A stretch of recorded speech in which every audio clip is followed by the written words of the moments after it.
اللهم إنا نجعلك في نحور أعدائنا ونعوذ بك من شرورهم. اللهم بدد شملهم وفرق جمعهم وشتت كلماتهم وزلزل أقدامهم وسلط عليهم كلبا من كلابك يا قهار يا جبار يا منتقم يا الله يا الله يا الله. اللهم يا منزل الكتاب يا مجري السحاب يا هازم الأحزاب اهزمهم اهزمهم اهزمهم وانصرنا عليهم.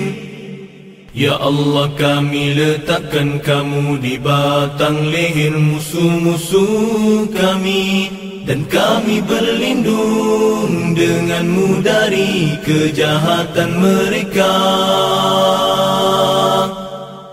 Ya Allah, hancurkan kumpulan mereka. Ya Allah, pecahkan pakatan mereka. Ya Allah, leburkan pendirian mereka.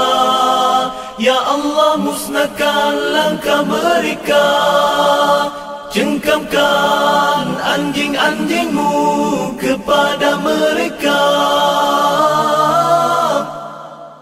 Ya Allah yang maha memaksa, Ya Allah yang maha perkasa, Ya Allah yang maha membalas, Ya Allah, Ya Allah, Ya Allah.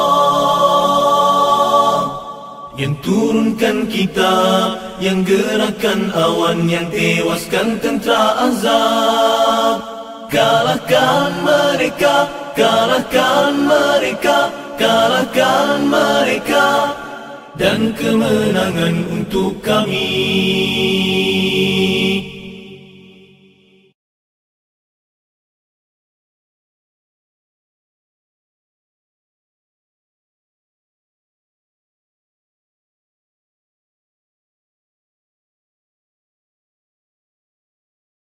Kalahkan mereka, kalahkan mereka, kalahkan mereka, dan kemenangan untuk kami.